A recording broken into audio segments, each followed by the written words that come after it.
कौन ब्रह्मा का पिता है, कौन विष्णु की मां, शंकर का दादा कौन है, हमको दे बता।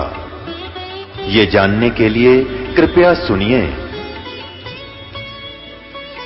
जगत गुरु तत्वदर्शी संत रामपाल जी महाराज के अमृत वचन सर्व पवित्र धर्मों के पवित्र शास्त्रों के आधार पर। अब युधिष्ठिर श्री कृष्ण जी के मुख की तरफ देख रहा काफी देर से, ना तो ना कर सकता क्योंकि गुरु जी और भगवान मान रखा, और बुद्धि स्वीकार कर नहीं रही थी। कृष्ण जी जान गए। श्री कृष्ण जी ने अपना हाथ ऐसे घुमा दिया उनकी तरफ, जो बैठे थे 33 करोड़ देवता, 88,000 ऋषि, 12 करोड़ ब्राह्मण। युधिष्ठिर बोला, युधिष्ठिर को एक दिव्य दृष्टि दे दी। अब देख इनकी शकल ही, अपने ही आसनों पर कोई गधा बना खड़ा है, कोई खच्चर, कोई बोक, कोई कुत्ता बन के जीभ कट है। युधिष्ठिर ने आंखें बंद कर ली, ने बोला, भगवान अपनी लीला बंद कर लो, इनकी यह हालत मेरे से देखी नहीं जाती। कृष्ण जी बोले, मैं कोई जादूगर नहीं भाई, मैंने इनके भविष्य के जीवन दिखाए हैं जो निर्धारित हैं। ये बनेंगे, इनके पास भक्ति नहीं है। अपने आत्माओं ऐसे झटके जो देता है वो पूर्ण परमात्मा ने बुलवा दिया श्री कृष्ण, और फिर भी बुद्धि ना पकड़ी मारी। फिर थोड़ी देर में वो सेट हो गए, नो के नो फिर बैठ गए।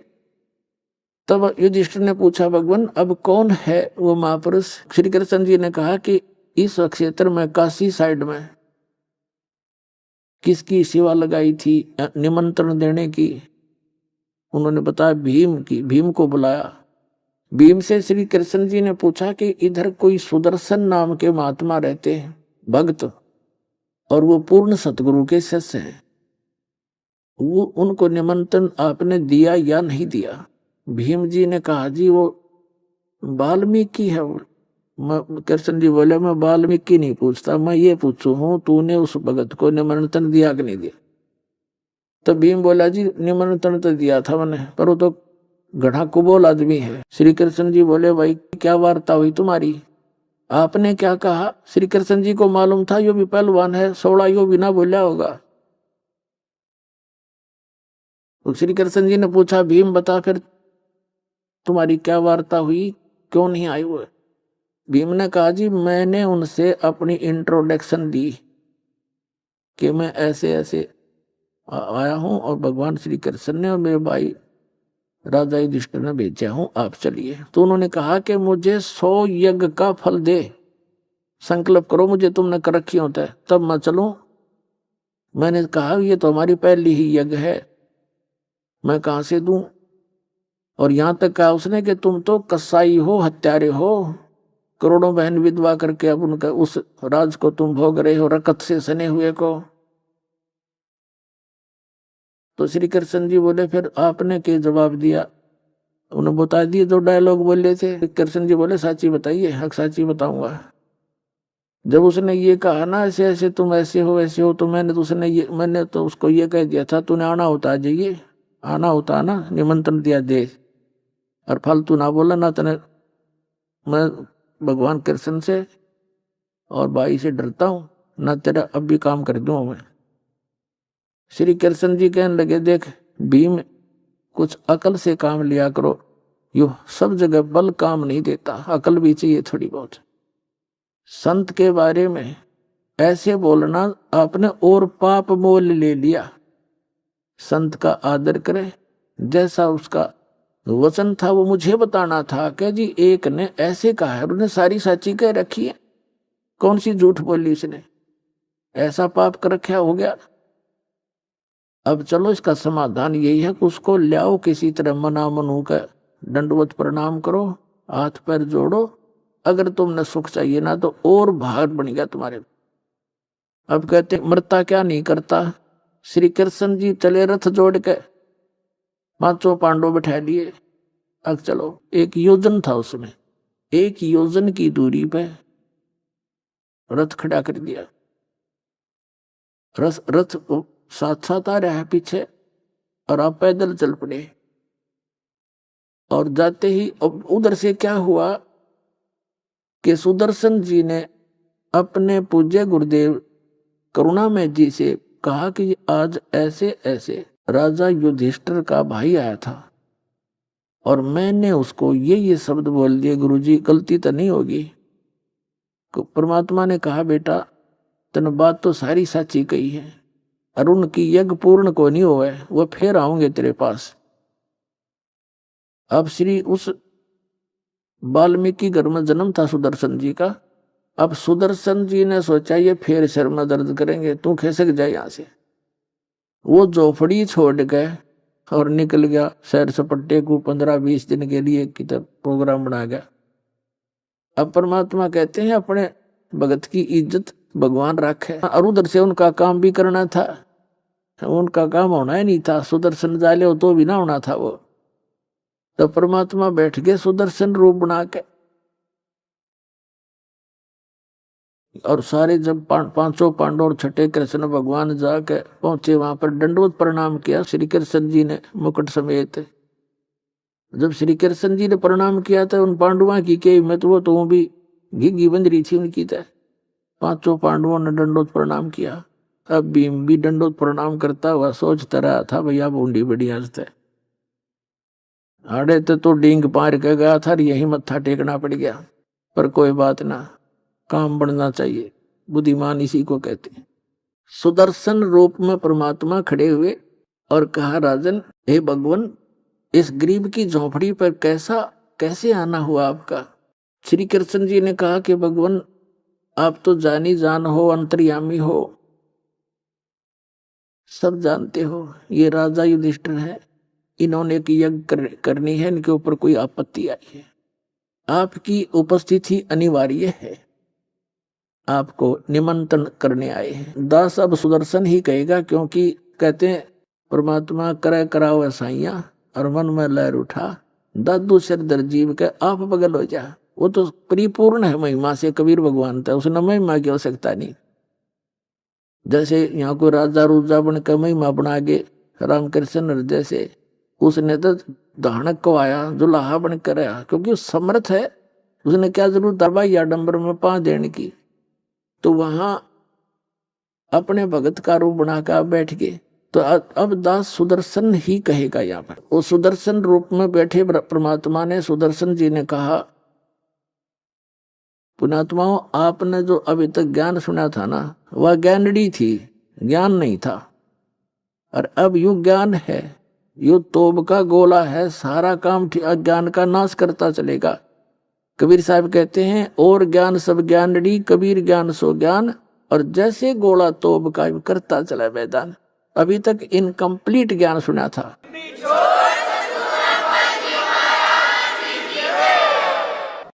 तो सुदर्शन जी ने कहा कि राजन मैंने इस पहलवान से एक प्रार्थना की थी, मेरी वह शर्त पूरी कर दो, मैं चल पड़ूंगा। अब श्री कृष्ण जी ने कहा, क्योंकि परमात्मा ने चारों युगों में आके ये वाणी बोल रखी है जो कलयुग में भी बोली, चारों युग में संत पुकारे, कूक कया हम हेल रे, हीरे माणक मोती बरसे, ये जग चुगता ढेल रे। कबीर साहब कहते हैं चारों युग में मैं आया और जिन महापुरुषों को मैंने अपने से परिचित कराया, उन्होंने भी ऊंची आवाज में जगह जगह रुके मार मार के आवाज लगा लगा कर ढोल के डंके पे उस सत भक्ति सत साधना तत्व ज्ञान का प्रचार किया। सत भक्ति मोक्ष रूपी, मोक्ष देने वाले मंत्रों रूपी हीरे मोती की वर्षा की, लेकिन हमारा ज्ञान मान्या नहीं। ये जग चुगता ढेल रे, ये आन उपासना, ये तीर्थ व्रता पे जाना करना, रामकृष्ण की भक्ति करनी, ये तो डले ढोने वाली बात है। ये जग चुगता ढेल रे, डले ढो रहे हैं ये। हमरा ज्ञान किन्हें ना सुनिया, ये पर भी लेन जाते है दुनिया। एक तालाब में कुंभ के मेले का फैसला कर लिया, वहां इस समय नहा ले, उस तालाब में, उस दरिया में, उस सरोवर में इस समय स्नान करने से मोक्ष हो जाएगा। परमात्मा कहते हैं उस सरोवर में तुमसे पहले वो कछुए मेंढक हैं, मछलियां हैं, वो क्यों ना पार होती, वो धक्के खा रही, कुछ तकल से काम ले लो। तो कबीर साहब कहते हैं, पर भी लेन जात है दुनिया, हमरा ज्ञान किन्हें ना सुनिया। तो कृष्ण जी कहते हैं कि आप जी की वाणी है भगवान, संत मिलन को चालियो तजमाया अभिमान, और जो जो कदम आगे रखे ओ ही एक समान। तो श्री कृष्ण जी ने कहा कि भगवान, ये पांचों पांडव और ये कृष्ण आप तो जानी जान है, क्योंकि श्री कृष्ण जी तो वैसे सतोगुण प्रधान थे, विष्णु अवतार थे, उनमें तो बकवाद थी ये नहीं। और ये राजा हैं, राजा होते भी आज ये भिखारी बने खड़े हैं मालिक, और इनमें कोई अकड़ नहीं, कोई अभिमान नहीं है। नंगे पैरों आए वहां से, इनकी परेड करा के लाया हूं वहां से 4-10-12 किलोमीटर से पैदल। और ये किसी आगे नमस्ते करने के आदमी को ने आज दंडोत प्रणाम किए इन्होंने आपके चरणों में। इनमें अभिमान नाम की आज वस्तु नहीं है। और कहते संत मिलन को चालिए तजमाया अभिमान, और जो जो कदम आगे रखे ओ ही एक समान। तो पुण्यात्माओं, ये आप जी के लिए भी एक संदेश है परमात्मा का, कि जब यहाँ सच्चे दरबार में आओ, अपनी पद पोस्ट महिमा का यहाँ बोझ मत लाना। यहाँ तो दास बन के आवे, गुलाम बन के। जैसे एक मरीज आता हॉस्पिटल में, उसको भयंकर रोग हो और डॉक्टरों ने ऑल इंडिया में भेज दिया हो, लोकलों ने, तो उसकी घीघी बंदी होती है, चाहे किसी कितनी पोस्ट के ऊपर हो। इंसान उसमें उस समय उसको अपनी पोस्ट दिखाई नहीं देती, अपनी जान दिखाई देती है। तो यहाँ आपको आपका वो रोग कटेगा जो ब्रह्मा विष्णु महेश का भी ना कट रहा। ऐसा भयंकर दीर्घ रोग का ट्रीटमेंट यहाँ है।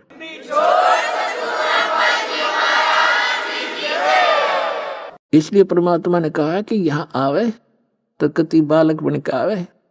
आपको ये मन में भी नहीं आना चाहिए मैं इतना बड़ा अधिकारी हूं या इतना पैसे वाला हूं, फलान हूं। या तो 2 दिन की बकवाद है, या फूक निकली हरिया माटी जिसके तुम इतना अभिमान करते हो, इस पर गधे लोटा करेंगे, फूक देंगे, रेत बन जाएगा इसका कोई यूज नहीं। इन बकवादों का इस भक्ति मार्ग में कहीं रोल नहीं है, और ना रहना चाहिए। कहते आधीनी के पास है ये पूर्ण ब्रह्म दयाले, मान बड़ाई मारियो बेअदबी सरकाले। विभीषण का भाग बडेरा, दासा तन आया तिसनेरा, दासा तन आया विश्वे बीसा, जाको लंक दई बख्शीसा। ऐसा दासा तन है भाई, लंक बकसते वार न लाई। आधीनी जिसके पास है, विभीषण आधीन था, सच्चा भगत था। उसमें मुनिंद या लंबी कथा फिर बतावांगे, क्योंकि ये सारा काम बिगाड़ रखे न। तो राम नाम की गाड़ी इन्होंने इतनी एक्सीडेंट कर रखी है क्या पिछाड़ में भी ना आती कौन सी गाड़ी टूट रही है। दास इसकी डेंटिंग पेंटिंग करके और तैयार करी है। इन्होंने कोई भक्ति नहीं छोड़ रखी।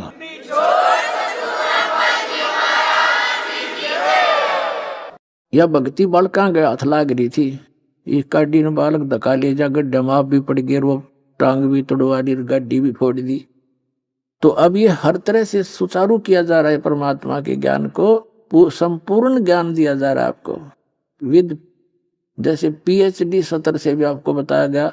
गीता जी का ज्ञान किसने बोला? ये आध्यात्मिक मार्ग की PhD है। और फिर वो वास्तविक भक्ति मंत्र कौन से हैं, कहाँ प्रमाण है? ये PhD इस भक्ति की, इस दास के अतिरिक्त या उन महापुरुषों के अतिरिक्त जिनको भगवान सीधे मिले थे, तो उसी परमात्मा ने इस दास पर दया करी है आप बच्चों के लिए। और इस विश्व में किसी के पास ये मार्ग नहीं है, सब थोथे और नकली हैं। उनका आपको सत्र भी दिखा दिया, उनके अनुभव दिखा दिया।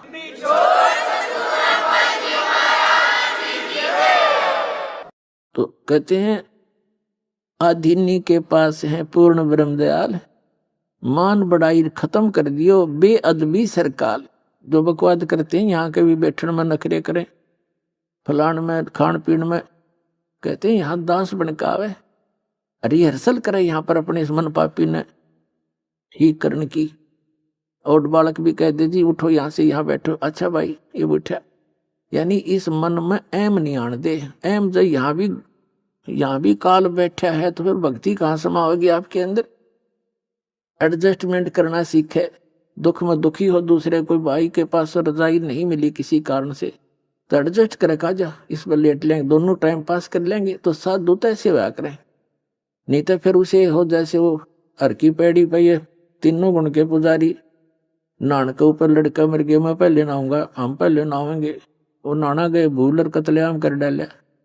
तो इस तरह की बुराइयों को भी हमने खत्म करना है, तभी हम भक्त जब बनेंगे, दूसरे के दुख में दुखी होंगे।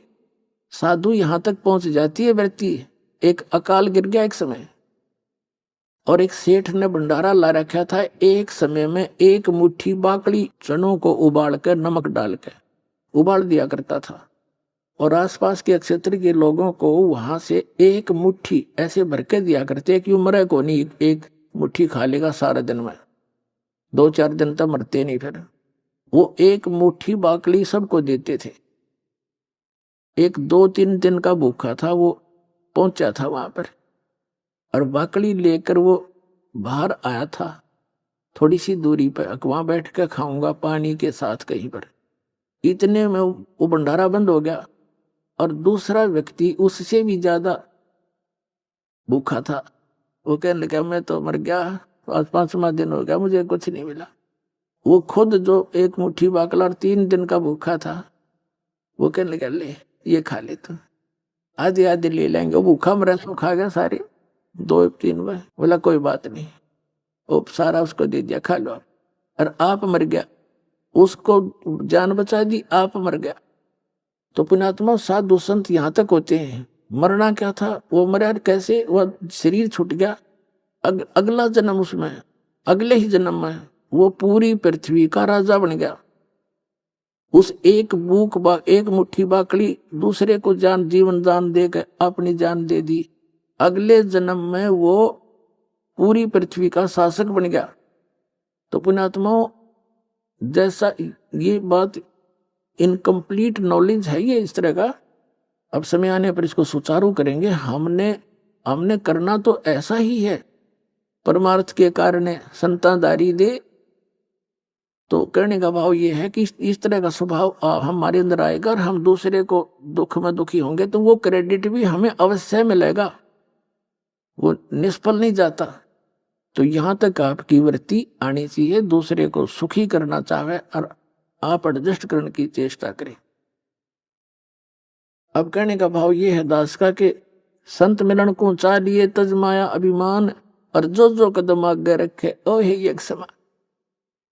तो श्री कृष्ण जी ने कहा जी 5 पांडव आप अंतर्यामी देख लो, आज इनमें कोई मरोड़ नहीं रह रही, कति रुई जैसे हो गए ये, और मेरे को तो आप जानते ही है।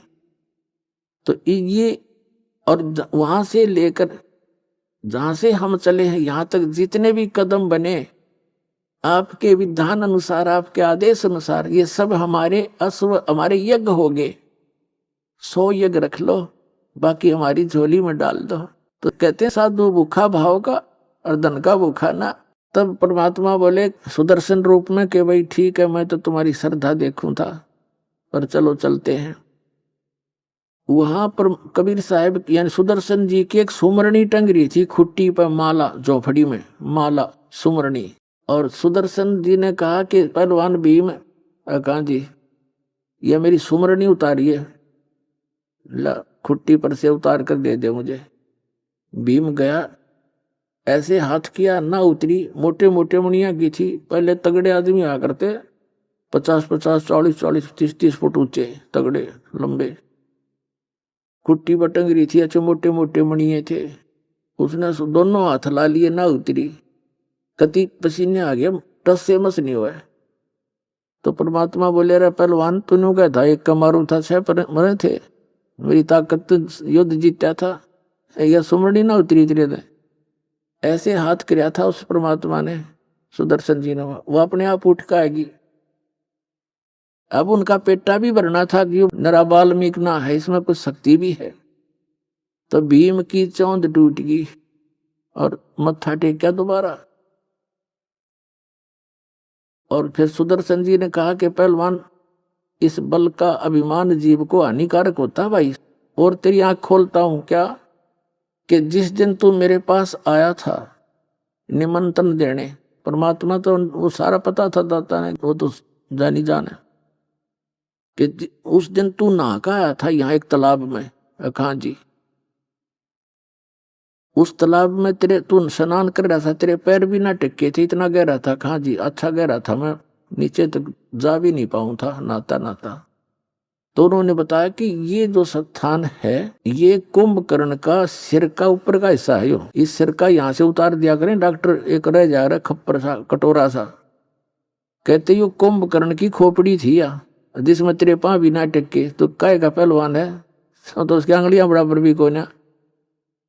ऐसे ऐसे बलि थे त्रिपता में। पुण्यात्माओं, जो ये पिछली जो बातें हैं आज बताई जाती हैं तो हमारी बुद्धि काम नहीं करे, सुने समझे कोई ना, यकीन ना होए कि इतना बड़ा भी सिर खोपड़ा उसके। रावण जो है 100 जोटियां का मांस खाया करता और 100 मटके दारू के एक कप पिया करता, तो कितना को होगा अंदाजा ला लो। इस साइड की चोटी तो बाहर लकड़ जाए आदमी जब 100 के मटके आवे, जब उसमें 100 मटके दारू के मांस समावे। इसे तगड़े होते थे पहले, 70 70 80 80 100 फुट की ऊंचाई होती थी आदमियों की।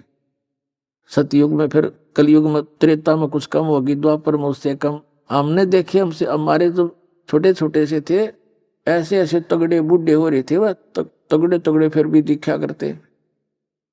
उनके विषय में ये चर्चा चला करती कि 5 मन वजन को इसको उठवा दिया करते, सिर पर रख देते थे।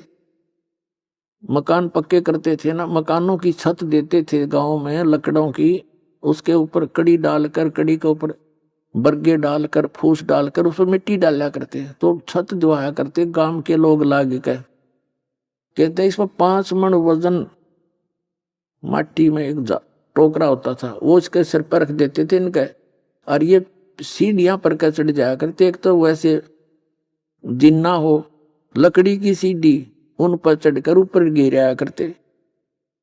पुण्यात्माओं, आज कोई यह बात कह धर कर देखो 5 मन वजन धरती में चिपक जाए आदमी, हाँ पृथ्वी का लाग जाती धरते हैं, और या ना दच्चे। और वो 100 सैकड़ों गवाह थे उनके राह बताया करते, ने बोला भाई हम खा भी तक खूब करते। तो ये तो अभी का, इस एवरेज से पीछे चलिए जाइए आप, कितना क्या कर सकते हैं। और आने वाले 200 वर्ष के बाद कोई 20 किलो वजन उठानिया आदमी नहीं रहेगा। और उनको कोई नो कहे कोई 5 मन वजन उठा करता हुआ नो कहे बकवाद ना करे, क्यों झूठ बोल रहे हैं। तो वो झूठ तो नहीं होंगी पर उनको अवश्य लगेंगी। तो कहने का भाव ये है, फिर भीम के सारे सक्रिय सिद्ध हो गए। दिमाग में जो फतूर बढ़ रहा था, कान बोझ का पीछा पीछा हो लिया, महाराज जी मेरा भूल थी या मैं अभिमान कर गया। भाई अभिमान जीव का दुश्मन होता। कहने का भाव ये है कि ले आए वो सुदर्शन जी को, ले आए जहां पर यज्ञ मंडप था सबने। अब द्रौपदी को जाकर के श्री कृष्ण जी ने कहा कि बहन भोजन बना, ये महात्मा बड़ा पहुंचे हुए हैं, इनके भोजन खाने से तुम्हारा काम बनेगा। अब द्रौपदी ने सोचा यो घास फूस खड़िया आदमी, और इसी बढ़िया भोजन बना दूंगी, उंगली चाटता रह जाएगा और 6 जगह मेरे गुण गाओगा। द्रौपदी का हाथ का बना हुआ भोजन भाई बहुत स्वाद लग गया। बहन बेटियों की एक ये हार्दिक इच्छा भी होती है, अतिथि आवे है तो अपना तन मन धन से जैसा उसने हुनर है वह पूरी बढ़िया भोजन बनाया करती है। वो इस बात को पसंद नहीं करती कोई न्यू कहे नमक थोड़ा है। तो साधु संत ऐसे नहीं बोला करते, जो कहीं जाते हैं वो नहीं बोला करते, वो खा लेते हैं जैसा भी होता है। ये बहुत बड़ा चैप्टर है, क्योंकि अभी तक तो दास आपको इन सदग्रंथों से ही ऊपर उठाने की चेष्टा कर रहा है, फिर आपको ऐसी कथा सुनाया करेगा, आपकी आंखें मासूम पड़ा करेंगे मोर की तरह। ऐसा प्यारा ज्ञान है मालिक का। आने दो समय।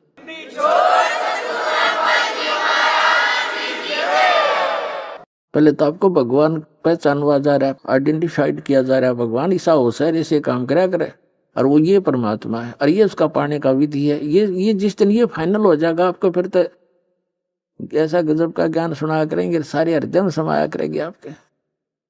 तो क्या हुआ, द्रौपदी ने सोचा कि ऐसा भोजन बना दूंगी, खा के खुश होंगे। भोजन बना लिया, 2 घंटे चूल्हे में आपा आग बनाई, अपनी नौकरानियों पर विश्वास नहीं करा, कोई कमी रह जाए थोड़ी सी भी, बना के भोजन नारी नारी कटोरिया में डाल के थाली में रख के और महाराज के सामने परोस दिया। अब वो सुदर्शन की आदत थी कि परमात्मा ने वह लीला करनी पड़ी। वो क्या करता था, एक दिन में एक टाइम में ऐसे 5 बार जितना भी खाया जाता, 5 ग्रास खाता था, फिर नहीं खाता था। पर वो अंदर संयम करके भक्ति करता था। तो सुदर्शन जी ने वो 5 बार वो क्या करा, सारे आइटम मिला लिए। उन्हें सोची एक खा लूंगा तो दूसरी रह गया, और आज यो मन इनका टेस्ट बना लेगा। पकौड़ी न्यारी खाओगा, जलेबी न्यारी, कचौड़ी न्यारी, दही बड़े लगते हैं, लाडू जलेबी सारा कुछ बना रखा, 36 प्रकार का भोजन। तो उन्होंने थोड़ा थोड़ा सब में से थाली में डाल लिया, कटोरी बाहर रख दी और उनको मिला के खिचड़ी बना के और खाना चाहा। द्रौपदी न्यो देखे थी, महाराज जी जो सी भी आइटम न खाओगा बस जीभ चाटता, उंगली चाटता रह जाओगा। उसकी इच्छा के विपरीत सारा काम हो गया। तो उसने यो मन बड़ा उस्ताद है, मन में के दोष आया द्रौपदी के, यो रहा शूद्र का शूद्र है, गलीज ने खाना भी ना आता। अब सी मैंने तो 2 घंटे आंख फुड़वाई दोमे में, इतना बड़ी आइटम बनाई और इसने सारा काम बिगाड़ दिया, इकट्ठा कर लिया है। काहे के शंख बजाओगा यो मन में ऐसी, यो मन है पक्का उस्ताद, 1 मिनट में करा क्यों सोच जा। वो तो जानी जान बैठे थे द्रौपदी में के उथल पुथल हो रही है। एक बार ग्रास खाया, उस शंख जो अलग रखा था उसने आवाज करी, दूसरा फिर खाया, फिर आवाज करी, फिर बंद हो गया, फिर 5 बार में वो जितना थाली में डाला था अन्न सारा खा लिया। जूठा नहीं छोड़ा करते भगत, अन्न का अनादर होता है, पाप लगता है। इसलिए उसने अपना वो जो 5 बार में खाना था वो खा लिया, थाली मांझ चाट दी और 5 ही बार वो शंख बोल के बंद हो गया। युधिष्ठिर बड़ा खुश हुआ, कहने लगा भगवान बन गई बात, आपकी दया है, आपकी हृदय से शंख बज गया। कृष्ण जी बोले भाई शंख नहीं बजा, यो शंख तो अखंड बजेगा काफी देर तक, तब ये सफल होगी। ये 5 बार बजा है, ये पूर्ण नहीं हुई बात अपनी। युधिष्ठिर तक कलेजा पकड़ कर बैठ गया, भगवान अब कौन रह गया शेष, किसको बुलाना पड़ेगा। तब श्री कृष्ण जी ने कहा भाई बुलाना कोई नहीं पड़ेगा, ये महात्मा रहे ना, ये भगत, इसके एक बाल के बराबर ये 3 लोक नहीं है, इतना समर्थ है ये। पर अपने घर में कमी है वो देखा, हाँ कहाँ तो रोटी है। पुण्यात्माओं आप जी ने नाम ले लिया और दूसरे भगत ने भी ले लिया। उसी दिन वो तो आकर बताता है हमें ये लाभ हो गया जी, ये लाभ हो गया। दूसरा कहता जी मेरे तक कोई फायदा नहीं हुआ, मन तो 4 चक्कर ला लिए। तो कबीर साहब कहते हैं सतगुरु के दरबार में कमी काहे की ना, हंस मौज पाता नहीं तो तेरी चूक चाकरी में। आपकी कोई कनेक्शन पावर तो वही है, जैसे एक लाइन से 10 घरों में बिजली गई हुई है, सबके पंखे चल रहे हैं, आपका नहीं चलता, कनेक्शन उसी से है। तो उस पावर में डिफेक्ट नहीं है, आपके कोई पंखे में या मोटर में कभी पाओगी, यानी आपके अंदर कोई नियम भंग या कोई और श्रद्धा की कमी पाओगी। तो कृष्ण जी ने द्रौपदी से पूछा कि बहन आया ना एक बार, कहाँ जी, वो आ गई। उसने कहा कि आप जब ये महाराज जी खाना खा रहा था, कृष्ण जी भी देख रहे थे और द्रौपदी की भी कभी सलवट पड़े थी, कभी नाक सकोड़े थी, जान रहा था वो कि कोई बात ना, उन्होंने सोचा था इतनी गलत भी सोच जा गया। तब उसने पूछा श्री कृष्ण जी ने कि द्रौपदी साची बताना, जब महाराज जी भोजन खावे थे आपने कैसे विचार किए। वो कहने लगी जी मैंने तेन 2 घंटे तक आंख फुड़वाई धूमे में, रोटी बनाई हाथ जले, और मैं तो इसलिए उद्देश्य से बनाया था भोजन, ऐसा बढ़िया भोजन बनाऊंगी महात्मा खुश हो जाएगा खा के। और जब इसने यह सारा काम बिगाड़ दिया, सारे की खिचड़ी बना दी, मन ने ये बात सोच ली मन में। तो कृष्ण जी बोले ये अंतर्यामी है बेबे, बहन और इसके एक बाल के बराबर है। ये 3 लोग नहीं है तेने के यू बाल में एक सा दिख है। इसके चरण पकड़ दे, पाँव धो के पी ले, जब अपना कल्याण चाहते हो ना तो और पाप का भागी होगी। तो साधु संत भक्तों को आपने भोजन करा दिया तो आपके ऊपर रहम किया इसने, रोटी खाने का तने एहसान नहीं किया, और रोटी खवा के एहसान कर दिया। वो को करा या ना करा, तेरा फर्ज था, रोटी भोजन बना दिया। अब कैसे खाओ भोजन की महापुरुषों की, तेरा पाप और लग गया। एक काम कर, इसके चरण धो और पी, जब तुम्हारा काम बनेगा। उसके धूल भरे चरण धो के सुदर्शन के और लोटे में डाल लिया, उल्टाई थाली में प्रांत में धो के। द्रौपदी ने आधा पी लिया ना, जब श्री कृष्ण जी ने कहा मुझे भी दे दो, बहन इसे महापुरुष का चरणामृत कहाँ मिले, सौभाग्य से मिलता है। आधा श्री कृष्ण जी ने पिया। फिर कहते वो शंख ने डूंडा पाट दिया, स्वर्ग तक आवाज गई उस शंख की, पूरी पृथ्वी पर बाहर आ गई।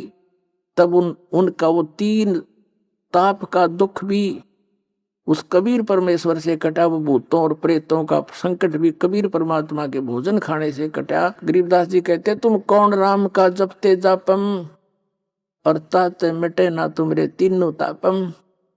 बोलो सतगुरुदेव।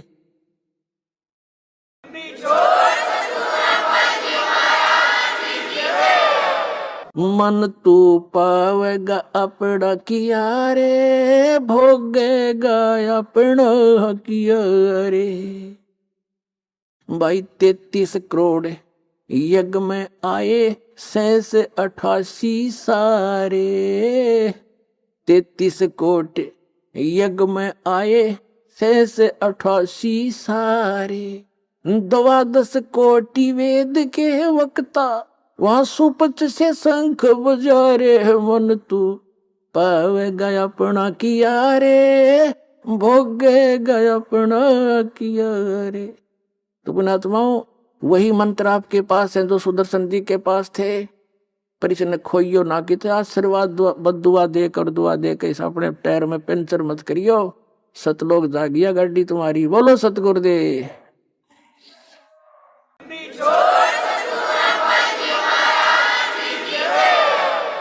कबीर परमेश्वर जी की असीम रजा से आप सभी पुण्यात्माएं यथार्थ आध्यात्मिक ज्ञान सुन रहे हैं। परमेश्वर सर्वशक्तिमान, सभी आत्माओं के भी जनक, सभी तत्वों के उत्पत्ति करता, ये परम अक्षर ब्रह्म पूर्ण परमात्मा है।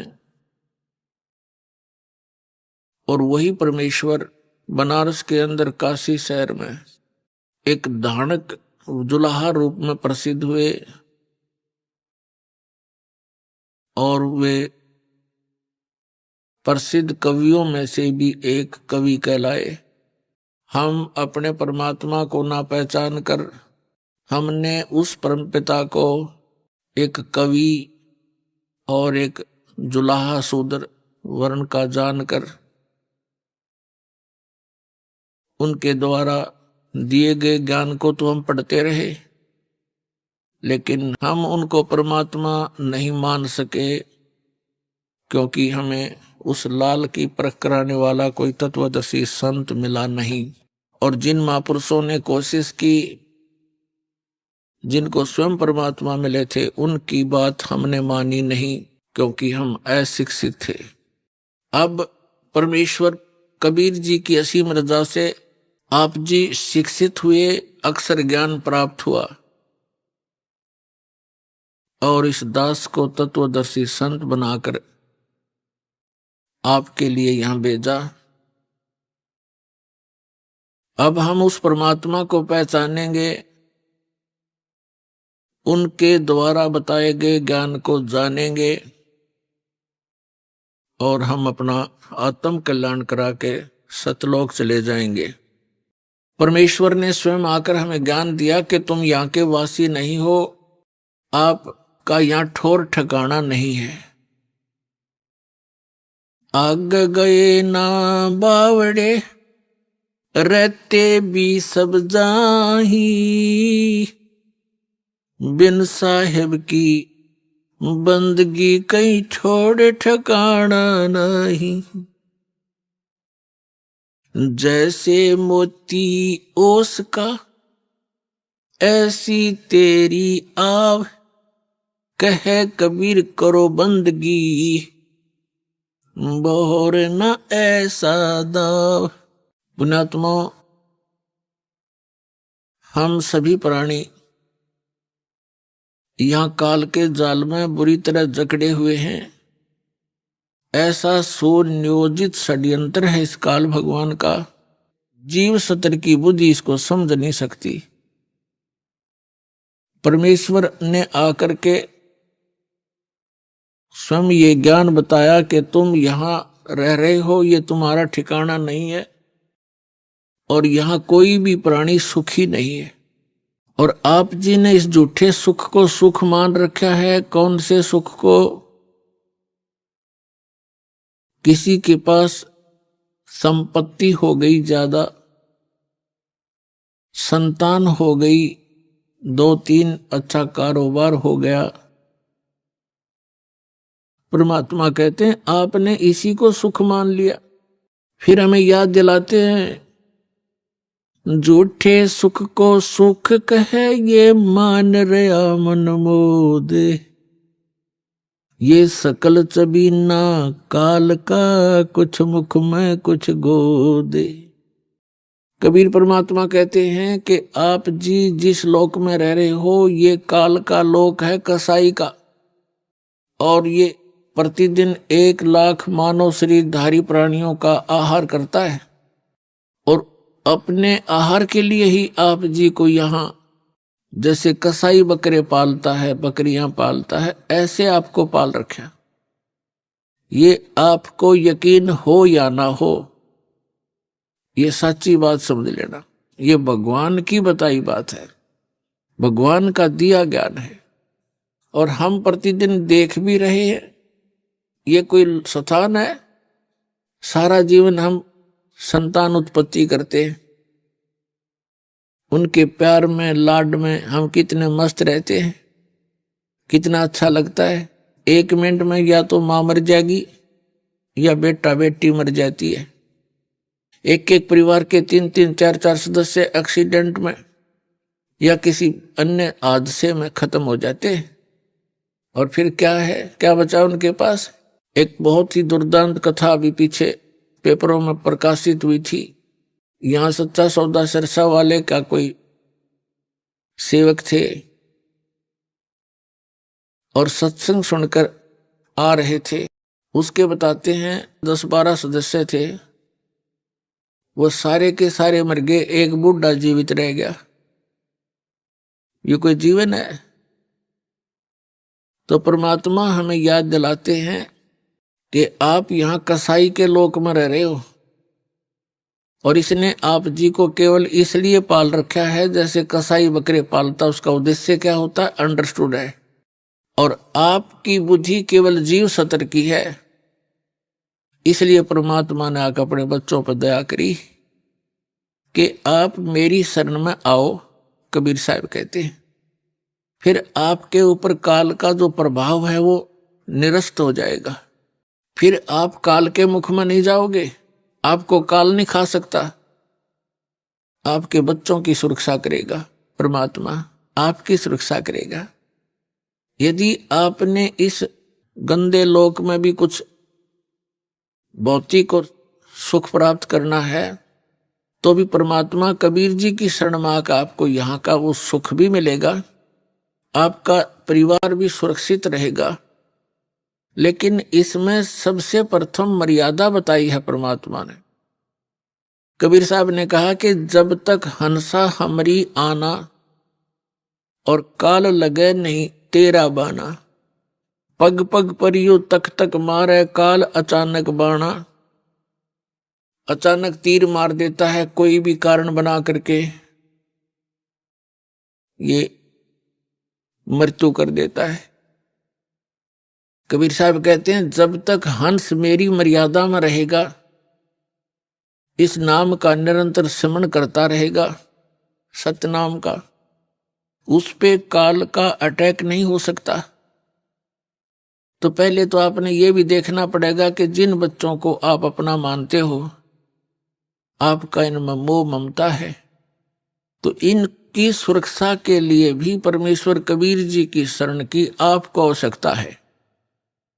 अभी तक तो उस परमात्मा की इस यथार्थ भक्ति का कोई जानकार नहीं था, अब इस दास को भेज दिया है, अब इसका लाभ उठा लो।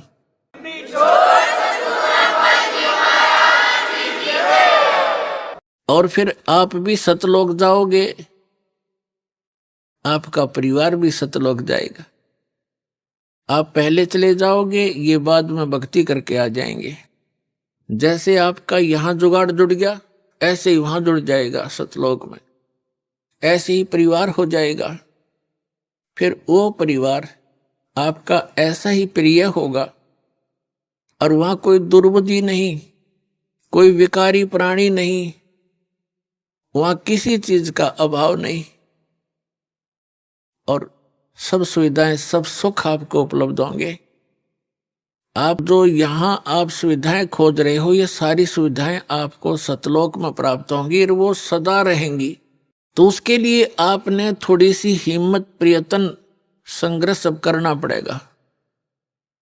जैसे हम जिस समाज में रह रहे हैं, वो इस तत्व ज्ञान से अपरिचित है। ऐसा जानो जैसे आप विद्यार्थी हैं, वो विद्यार्थी नहीं है। तो विद्यार्थी के लिए जो भी कार्य टीचर बताते हैं और विद्यार्थी उनको ठीक रेगुलर उनको कर रहे हैं, तो वो बच्चे सफल हो जाते हैं। यदि विद्यार्थी और पाड़ी ग्वालों को देखकर उन ग्वालों के पास घूमने लग जाए, उन्हीं के साथ सारा दिन धक्के खावे, तो विद्या से वंचित रह जाएगा। तो कहने का भाव ये है, जो भक्ति नहीं कर रहे, परमात्मा की साधना नहीं करते, वो विद्यार्थी नहीं है। उनका अनुसरण करना आपके लिए हानिकारक होगा। इसलिए सामाजिक परंपराओं से आपने उल्टा हटना है, पीछे हटना है। और जो परमात्मा की मर्यादा भंग हो जिस भी कारण से, क्रिया से, उसको नहीं करना है। अब जैसे विद्यार्थी अपनी मेहनत करके, दिन रात पढ़ाई करके और सफल हो जाते हैं, उनको विद्यालय में किए हुए उस प्रयत्न स्टडी का प्रतिफल फील्ड में मिलता है। जैसे किसी ने अध्यापक की ट्रेनिंग की है, तो उस विद्यालय में नहीं अध्यापक की सुविधा उसको बाहर फील्ड में मिलेगी, अन्य स्कूलों में अध्यापक लग जाएगा। किसी ने डॉक्टर की ट्रेनिंग की है, किसी ने इंजीनियरिंग की है या कोई अन्य पढ़ाई पढ़ी है, तो उसका किया हुआ विद्यालय से बाहर मिलता है। इसी प्रकार आप जी जिनको मानव शरीर प्राप्त है, वो प्राणी विद्यार्थी हैं। इनकी पोशाक भिन्न है अन्य प्राणियों से। तो इसकी ये मोटी पहचान है कि जिनको मनुष्य जीवन प्राप्त है, उनको परमात्मा पाने वाले विद्यालय के अंदर प्रवेश प्राप्त हो चुका है, और उनको सब सुविधाएं प्राप्त करा दी हैं घर वालों ने, तो ये समझ लो। और वो बच्चे फिर अपना उद्देश्य भूलकर सांग सिनेमा देखते हैं, शराब पीते हैं, कोठी बंगले बनाने में अपना जीवन नाश करते हैं, तो विद्यार्थी ठीक नहीं, वो महामूर्ख व्यक्ति हैं। इस ज्ञान से आपको ज्ञान होगा, विश्वास होगा कि क्या बताते हैं परमात्मा, सर्व सोने की लंका होती व रावण से रणधीरम, एक पलक में राज बिराजी, जम के पड़े जंजीरम, मन तू सुख के सागर बसरे, भाई और न ऐसा यश रे। अब यहाँ की जो झूठी महिमा यश प्राप्त करने के चक्कर में इसे अनमोल जीवन को हम बर्बाद कर जाया करते थे। अब इस ज्ञान की रोशनी में हम यह ठोकर खावेंगे नहीं। ज्ञान इसीलिए दिया जाता है कि भटक ना जावें और भटके हुए ठीक ठिकाने आ जावें। तो क्या बताते हैं कि सर्व सोने की लंका थी, रावण से रणधीरम, एक पलक में राज विराजी, यानी राज्य से विहीन हो गए एक पल में। और फिर यम के पड़े जंजीरम, यम के दूत जकड़ के ले गए उसको, रावण को। परमात्मा कहते हैं आप जी यहां परमात्मा की इच्छा छोड़कर सतलोक जाने की इच्छा के अतिरिक्त अन्य जो भी इच्छाएं पाले बैठे हो, आपके लिए बड़ी भयंकर है ये। आप बालक हो, परमात्मा कितनी बार आए हैं, असंख्यों बार यहां आ लिए अपने प्यारे बच्चों को इस कष्ट से निकालने के लिए। लेकिन काल भगवान ने, यहाँ के स्वामी ने हमारे को इस झूठे सुख की भांग प्या रखी है। इस भांग के नशे में हम परमात्मा को ना पहचान पाते हैं, ना अपने कष्टों को कष्ट जान पाते हैं। इस तत्व ज्ञान की रोशनी से यह भांग उतरेगी और ये नशा आपका कम हो जाएगा। रात को भी निद्रा आनी बंद हो जाएगी। परमात्मा की ये जो ज्ञान है, परमात्मा की महिमा आपको रह रह कर याद आओगी। जैसे किसी को टेंशन हो जाती है तो एक दिन आपकी ऐसी स्थिति हो जाएगी, कबीर साहब कहते हैं कि जैसे पर घर पावना रह उठाए चित, एक समय आपकी ऐसी स्थिति आवेगी जैसे आप जी कहीं चले गए किसी रिलेटिव के यहाँ रिश्तेदारी में, और वहां आपको प्रार्थना कर देते हैं कि आज रुक जाओ, आप रुक गए। लेकिन आपको ये पता है कि यहां मैं ज्यादा समय का नहीं हूं, और अगले दिन आप चलने की तैयारी करते हो। उस दिन भी आपसे प्रार्थना कर लेते हैं कि आज जो रुक जाओ। अधिक प्रार्थना से आप रुक अवश्य जाते हो, लेकिन आपका मन आपके घर पे पड़ा होता है कि वो करना था, ऐसे करना था, ऐसे करना था। तो परमात्मा कहते हैं जब आपको यथार्थ ज्ञान हो जाएगा, आपका यहां से मन उठ जाएगा। जैसे पर घर पावना, दूसरे के घर में मेहमान रह उठाए चित, दास आपको उस कबीर गॉड गिवन ज्ञान से इतना परिपक्व करना चाहता हूं कि आपकी आस्था उस सतलोक में दृढ़ हो जा, और जहां आशा ता बासा होई, मन कर्म वचन सुमरियो सोई।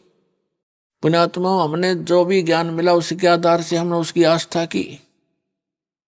अभी तक हमने श्री राम, श्री कृष्ण, श्री विष्णु भगवान, श्री शंकर भगवान, दुर्गा माता, तीर्थ व्रतों का ज्ञान हुआ तो हमारी उनमें आस्था हुई।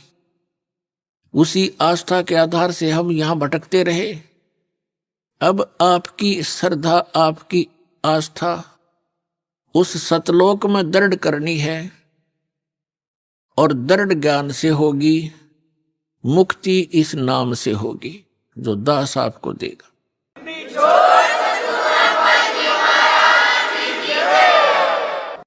तो ज्ञान के आधार से परमात्मा कहते हैं क्या मांगो कुछ थिर न रहाई, देखत नैन चला जग जाई, 1 लख पूत 1.25 लख नाती, उस रावण के दीवान बाती। परमात्मा याद दिलाते हैं किसी के संतान नहीं है, वो केवल संतान की ही रट लगा रखी है, भगवान संतान दे, भगवान संतान दे। अब उसका दोष भी नहीं बेचारे का, क्योंकि इस काल भगवान ने हमारे अंदर एक ऐसी प्रेरणा बना रखी है, ऐसा समाज बना रखा है कि पुत्र नहीं हुआ, संतान नहीं हुई तो कोई जीवन नहीं मनुष्य का। ये तो बालकों वाली बातें हैं, बिल्कुल काल की प्रेरणा, काल से रंगे हुए व्यक्ति ऐसी बातें करते जिनको ज्ञान नहीं।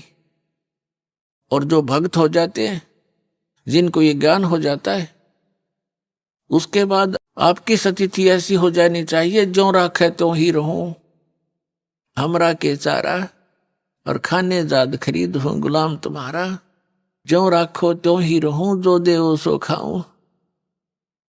तो परमात्मा की रजा में राजी रहना सीखना पड़ेगा अपने। जिनके यह संतान नहीं है, तो अब इस परमात्मा के ज्ञान के आधार से वो बहुत ही खुशकिस्मत व्यक्ति है जिनका संतान नहीं है। पुण्यात्मा, आज तक जो भगत और समाज का जो विरोध रहा, उसका यही कारण रहा है कि समाज की परंपराएं समाज के क्षेत्र की हैं और भक्ति का जो मार्ग है, भक्ति की जो परंपराएं हैं, वो समाज के बिल्कुल विपरीत होती हैं, जिस कारण से विरोध बन जाता है। जो एक आध बार सत्संग सुनता है तो ये कहता है कि वो तो संतान कोई भी अच्छे नहीं बताता। नहीं, ऐसी कोई बात नहीं। जो ज्ञान है दास वो बता रहा है, और ये ज्ञान है। अभी तक आपने केवल अज्ञान सुना है। अब जैसे एक लेवा एक देवा दूतम, एक समय सुखदेव ऋषि, उसको ज्ञान हुआ, मां के गर्भ में ही उसको ये चेतना होगी कि ये संसार बहुत भयंकर सथल है, और इसमें बाहर जाते ही ये तीनों गुण, रजगुण ब्रह्मा जी, सतगुण विष्णु, तमगुण शिव जी, इनके तीनों गुणों का प्रभाव जीव को मां के गर्भ से बाहर जाते ही हो जाता है। मां के गर्भ में इनका असर नहीं होता। उस समय इस बच्चे को, बेटा या बेटी को, अपने पूर्व जन्म की भी चेतना रहती है। आगे उसके प्रारब्ध में के कष्ट आने उसको वो भी याद रहते हैं, और बार बार यही रटना लगाता है कि हे भगवान, आपके ज्ञान को आधार बनाऊंगा, परम संत की खोज करके मैं मोक्ष कराऊंगा। लेकिन सुखदेव ऋषि को ये भी ज्ञान था कि बाहर जाते ही हमें मूर्छित कर दिया जाता, जैसे इंजेक्शन लगा के अचेत कर दिया जाता है इन तीनों गुणों के प्रभाव से। अब जैसे मिर्च का स्वभाव है, जैसे कई अज्ञानी कहते हैं कि ब्रह्मा विष्णु महेश गुण नहीं है, वो तो गुणी है। अरे मिर्च गुणी है, वो गुण तो मिर्चे का है। वो जो मुंह जला दे, आंखें में हाथ लाग जाए तो आंख कति कंडम हो जाए। तो कहने का भाव ये है कि इन ब्रह्मा विष्णु महेश को इस काल भगवान ने अपने पुत्रों को एक एक गुण युक्त कर रखा है। जैसे मिर्च को ऐसे गुण युक्त कर दिया तो उसके अंदर गुण है, वो कहीं रखी रहे। तो तीनों भगवान अपने अपने राजधानियों में रहते हैं, ऊपर के लोक हैं इनके अलग अलग। उनसे निकल रही ये रेज, किरणें, ये तरंगे तीनों गुणों की, ये हमें प्रभावित करते हैं। अंदर सब चेतना होती है, मां के गर्भ से बाहर आते ही एकदम बच्चा अचेत हो जाता है, यानी उसको वो याद नहीं रहता तेरे तू कहाँ था, कौन था। सुखदेव ऋषि मां के गर्भ से 12 वर्ष बाहर नहीं आया। ब्रह्मा विष्णु महेश ने तीनों ने आके कहा, सुखदेव तू बाहर आ जा, और ये मर्यादा भंग मत कर हमारी। आइए अब हम उन श्रद्धालुओं के अनुभव जानते हैं जो जगत गुरु तत्वदर्शी संत रामपाल जी महाराज जी से दीक्षा प्राप्त कर चुके हैं तथा उनके द्वारा बताए गए भक्ति मार्ग पर चल रहे हैं। नमस्कार जी। सत साहेब जी। क्या नाम है जी आपका? मेरा नाम सान्या साहू है जी। सान्या जी, आप कहाँ से हैं? मैं भिलाई, जिला दुर्ग, छत्तीसगढ़ से। सान्या जी, संत रामपाल जी महाराज से नाम दीक्षा आपने कब ली? सर, मैंने संत रामपाल जी महाराज जी से नाम दीक्षा 14 अप्रैल 2014 को ली। संत रामपाल जी महाराज से नाम दीक्षा लेने से पहले आप क्या भक्ति साधनाएं करती थीं? सर, मैं 7 साल से तो संत रामपाल जी महाराज जी से नाम दीक्षा ले ली थी। उससे पहले मेरी मम्मी मंदिर जाती थी, तो उनके साथ मंदिर जाना, और मम्मी के साथ जो मम्मी पूजा पाठ करती थी दुर्गा माता गणेश जी का, बस वही पूजा साधना करती थी। तो फिर क्या कारण बना कि आप संत रामपाल जी महाराज जी की शरण में आईं? सर, जब 4 साल की थी उस टाइम मेरे को निमोनिया का बीमारी था, तो फिर मेरी मम्मी को भी था जॉइंट पेन। तो मेरे चाचा जी, उनको जब पता चला कि ऐसा ऐसा प्रॉब्लम है इनको, तो चाचा जी बोले कि संत रामपाल जी महाराज जी से मैंने दीक्षा ली है, तो आप भी एक बार उनका सत्संग सुनो और दीक्षा लेके देखो, ठीक हो जाओगे करके। फिर चाचा जी के साथ मम्मी और मैं, हम लोग बरवाला आश्रम, सतलोक आश्रम, संत रामपाल जी महाराज जी के आश्रम में हम लोग जाके नाम दीक्षा लिए। आपने छत्तीसगढ़ से हजारों किलोमीटर दूर संत रामपाल जी महाराज से नाम दीक्षा ली, तो क्या संत रामपाल जी महाराज से नाम दीक्षा लेने के बाद आपको लाभ मिले? जी सर, मेरे को बहुत लाभ मिला। जब मैं छोटी थी, 4 साल की थी, तो मेरे को निमोनिया था। सर जी, मेरा स्थिति इतना ख़राब था कि मतलब थोड़ा से भी ठंड स्टार्ट होता तो मेरे को सर्दी, खांसी, जुकाम मतलब बहुत ज़्यादा था। मैं सांस नहीं ले पाती थी, मेरे को सीना में कफ जम जाता था, मतलब सांस लेती तो गले से आवाज़ आना, बहुत ज़्यादा प्रॉब्लम था। मेरा निमोनिया का इलाज 8-9 साल तक चला। फिर जब मैं गुरुजी से दीक्षा ली, उसके बाद धीरे धीरे जब मैंने भक्ति करने स्टार्ट किया तो फिर वो धीरे धीरे ठीक हो गए सर। और पहले मैं आइसक्रीम नहीं खा पाती थी, गर्मी में गर्म पानी से नहाना, मतलब बहुत परहेज करना पड़ता था मेरे को। लेकिन आज सिर्फ संत रामपाल जी महाराज जी की दया से मैं ठंडी में भी आइसक्रीम खा लूँगी भगत जी, तो मेरे को सर्दी नहीं लगता। और मैं मतलब हर टाइम ठंडे पानी से नहाती हूँ। और परमात्मा की इतनी दया है कि मेरे को नॉर्मल सर्दी जुकाम भी नहीं होता। सर, ये फिर जो मेरी निमोनिया थी, मतलब बड़े होके वो अस्थमा में बदल गई थी। अस्थमा में मेरे को सांस लेने में प्रॉब्लम, दिक्कत आता था, मतलब सीना भारी भारी लगता था। फिर मैंने संत रामपाल जी महाराज जी से वहाँ प्रार्थना लगाई। पहले मम्मी लगाई, फिर मेरे को बोली कि बेटा अब तो बड़ी हो गई है, खुद से प्रार्थना लगा करके।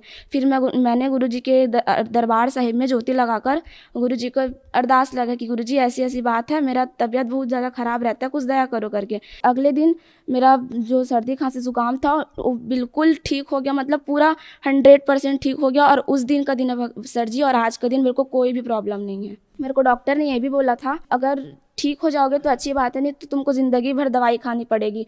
और अस्थमा ऐसी चीज़ है सर कि कहीं भी इसकी एक दवाई आती है, उसको हमको लेके घूमना पड़ता है, कभी भी सांस फूलने लगना, ऐसा था मेरे को। और जब भी थोड़ा सा भी ठंड आता तो ये सब मेरा ही स्टार्ट हो जाता था। लेकिन आज संत रामपाल जी महाराज जी की दया से मैं बिल्कुल स्वस्थ हूँ और कोई भी दवाई नहीं लेती। सर, मेरी मम्मी का जॉइंट पेन ठीक हुआ, मेरी मम्मी को नींद वाली थायराइड थी, वो भी पूरा मतलब ठीक हो गई है।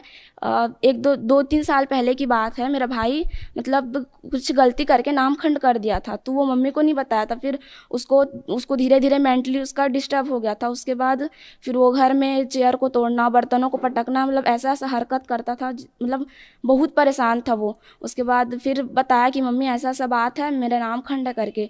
फिर मम्मी बोली कि बेटा तू मेरे को पहले क्यों नहीं बताया। फिर हम लोग यहाँ नामदान केंद्र में उसका जाके शुद्धिकरण करवाए, तो फिर वो घर आया ना, तब भी भक्ति नहीं कर पाता था, उसको काल भक्ति करने नहीं देता था। मम्मी हाथ पर उसका बांध के उसके कान में हेडफोन लगा के गुरुजी का मंत्र सुनाती थी, जिससे धीरे धीरे मतलब सुधार आया। और बोर्ड एग्ज़ाम 10th में 80% एक दिन में पढ़ के लाया, संत रामपाल जी महाराज जी की दया से। और मेरे पापा सर ड्रिंक करते थे, नशा और गुटखा उटका ये सब खाते थे, जो कि संत रामपाल जी महाराज जी से दीक्षा लेने के बाद पूरा छूट गया है। और मम्मी को दिक्कत था सर कि मम्मी कुछ भी काम नहीं कर पाती थी, मतलब हर जोड़ में उनका दर्द रहता था। और थायराइड था, मम्मी को दिन भर नींद आना, मतलब बहुत सारा प्रॉब्लम था मम्मी को। लेकिन आज संत रामपाल जी महाराज जी की दया से मम्मी घर का काम भी करती है और मेरी मम्मी पार्लर भी चलाती है। सर, मेरे को अभी 1.5-2 साल पहले टीबी का बीमारी हो गया था। जब मैं डॉक्टर के पास गई, मेरे पेट में दर्द रहता था, तो उन्होंने बोला सोनोग्राफी कराना पड़ेगा। उसके बाद फिर मैंने सोनोग्राफी कराई तो मेरे पेट में उन्होंने टीबी बताया। उसके बाद फिर बोले कि आपका 6 महीने दवाई चलेगा, ठीक हो जाएगा तो अच्छी बात है, नहीं तो फिर ज़िंदगी भर दवाई खानी पड़ेगी। लेकिन आज संत रामपाल जी महाराज जी की दया से मैंने 6 महीने दवाई खाई और आज बिल्कुल ठीक है, मेरे को पेट में कोई भी प्रॉब्लम नहीं है। संत रामपाल जी महाराज से नाम दीक्षा लेने के बाद आपको बहुत सारे लाभ मिले, तो जो दर्शक आज आपको टीवी पर देख रहे हैं और वो संत रामपाल जी महाराज से नाम दीक्षा लेना चाहते हैं, तो कैसे ले सकते हैं? सर, अभी संत रामपाल जी महाराज जी का सत्संग विभिन्न चैनलों पर प्रसारित होते हैं, पीली पट्टी चलती है, उसमें नामदान केंद्र के कांटेक्ट नंबर दिए होते हैं, उसमें कॉल करके अपने नज़दीकी नामदान केंद्र से नाम दीक्षा लेकर भक्ति करके अपना मोक्ष करवा सकते हैं। धन्यवाद जी। सत साहिब जी।